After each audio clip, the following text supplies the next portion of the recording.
오늘 이 시간 이 새벽 기도에 나오신 모든 성도님들을 환영하며 축복합니다. 참 잘 오셨습니다. 아멘. 오늘은 조심해야 할 때라는 제목으로 은혜 나누기를 소원합니다. 오늘자 성산의 메아리에는 이 수목관리사, 나이가 지긋한 수목관리사에 관한 이야기가 나와 있습니다. 나무를 참 잘 타는 사람이었습니다. 그래서 높은 나무에 잘 올라가고, 그리고 올라가서 나무도 잘 자르고 이런 사람이었습니다. 그래서 마을마다 다니면서 이 나무를 다듬는 일을 하는 일을 참 잘했습니다. 그런데 나이가 들다 보니까 더 이상 이제 나무를 올라갈 수 없게 되었습니다. 그러자 이제 후학들을 이제 양육하고 그런 사람들을 관리하고 나무를 오르는 다른 종원사들, 이 수목관리사들을 관리하는 일들을 맡아서 했습니다. 하루는 이제 그 나라에서도 가장 높은 나무를 관리하는 일을 어떤 젊은 청년이 맡게 되었는데, 그 청년이 이 노인 관리사처럼 정말 나무를 잘 탔습니다. 그래서 나무를 잘 올라가서 높은 곳에 올라갈 때, 우리가 생각할 땐 그 높은 곳에 있을 때 이렇게 하라 저렇게 하라, 연륜이 있으니까, 경륜이 있으니까 이렇게 지도할 것 같았지만, 노인 이 관리사는 그렇지 않았습니다. 다 하고 높은 과제를 잘 할 때는 가만히 보고만 있다가 거의 다 이제 내려왔을 때 지금부터 조심해야 한다고, 지금부터 잘 내려와야 한다라고 이 충고를 하고 격려하였습니다. 이제 이 젊은 관리사, 이 수목관리사는 이제 궁금했습니다. 아니, 높을 때 있을 때에는 왜 아무 말 없으시다가 다 하고 모든 것이 마치고 내려올 때 조심히 내려오라고, 지금부터 조심하라고 말씀하십니까? 라고 했을 때 이 관리사는 이야기합니다. 사실 높이 있을 때는 정말 조심하게 되고, 내가 넘어지면 어떡하지?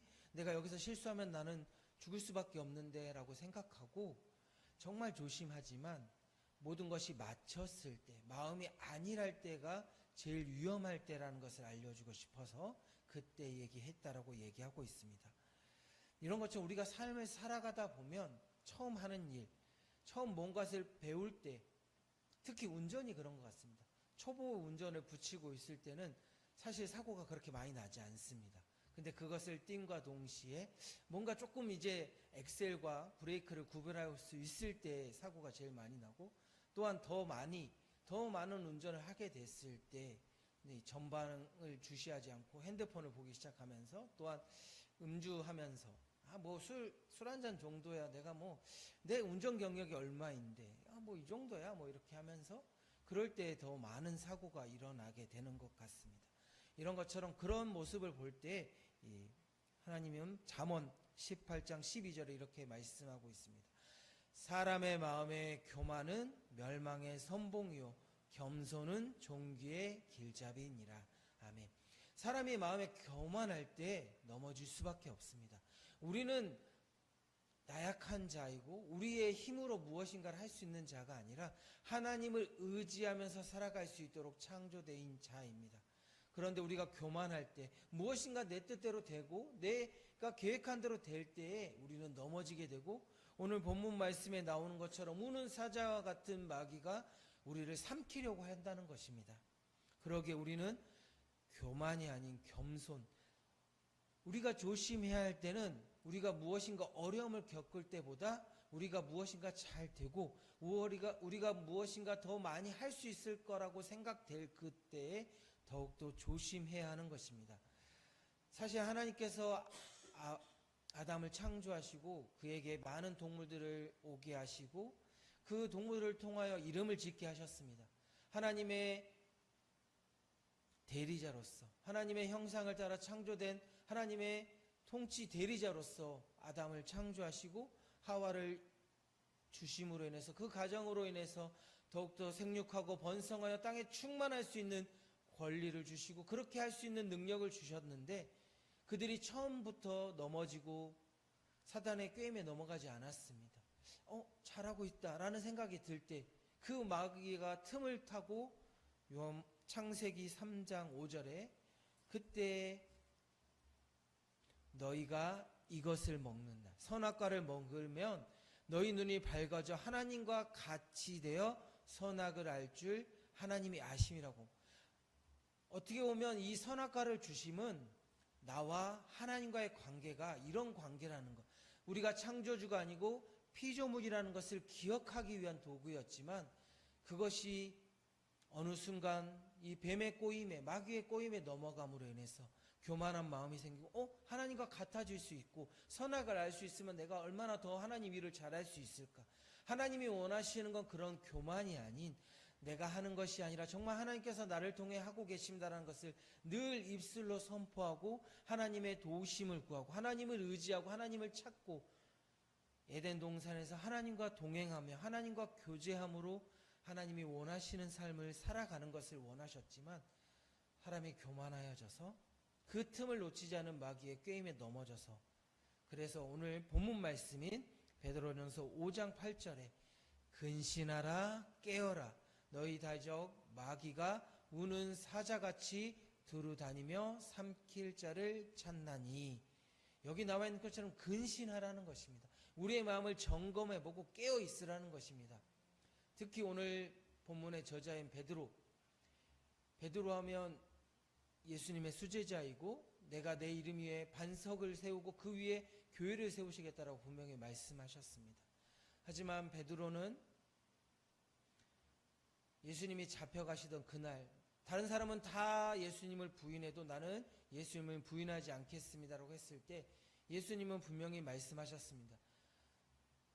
닭이 세 번 울기 전에 네가 나를 3번 부인하리라라고 분명히 말씀하셨고, 베드로는 정말 그런 상황 가운데 빠졌을 때, 여종이 와서 물어볼 때, 또 많은 주변에 있는 사람들이 물어볼 때 나는 예수님을 모른다라고 3번이나 부인하게 되었습니다. 어떻게 보면 이 베드로전서를 쓰고 있을 때 베드로는 자신의 그 경험, 깨어서 근신하고 있고, 겟세마네 동산에서 예수님이 기도하실 때 너희도 깨어서 같이 기도하고 너희 마음을 점검하라고 하신 그 말씀을 들었지만 교만하여졌고 넘어졌던 그 경험을 가지고 이 말씀을 읽는 사람들에게 너희는 깨어서 근신하라, 그렇지 않으면 넘어질 수밖에 없는 연약한 자라는 것을 기억하라라고 이 말씀을 적은 것입니다. 그러기에 우리는 늘 날마다 우리의 마음을 점검해야 합니다. 사실 이 사도 베드로만의 이야기가 아닙니다. 사무엘하 11장 1절에 다윗의 이야기가 나옵니다. 다윗이 왕이 되고 나서 많은 전쟁이 있었습니다. 그 해가 돌아와 왕들이 출전할 때가 되매 다윗이 요압과 그와 함께 있는 그 부하들과 온 이스라엘 군대를 보내니 그들이 암몬 자손을 멸하고 납발을 에워쌌고 다윗은 예루살렘에 그대로 있더라. 다윗의 자리는 나아가서 싸우는 자리였습니다. 많은 이스라엘 백성을 억압하는 모압을 치고 전쟁의 제일 앞에서 싸워서 승리케 하는 자리로 나아갔어야 합니다. 하지만 다윗은 그 자리에 가지 않고 예루살렘에 머물렀습니다. 이제 자신의 장수들과 자신의 부하들이 충분히 승리할 수 있을 것 같았고, 그렇게 하여도 승리를 얻을 수 있을 거라는 확신이 있었습니다. 하지만 그가 예루살렘에 머물므로 인해서 무슨 일이 발생하냐면 밧세바를 보게 됩니다. 자신의 충실한 하인 신하였던, 그리고 정말 열심으로 싸웠던 우리아의 아내인 밧세바를 보게 됩니다. 그러므로 인해서 욕망이 생기고 밧세바를 취하게 됩니다.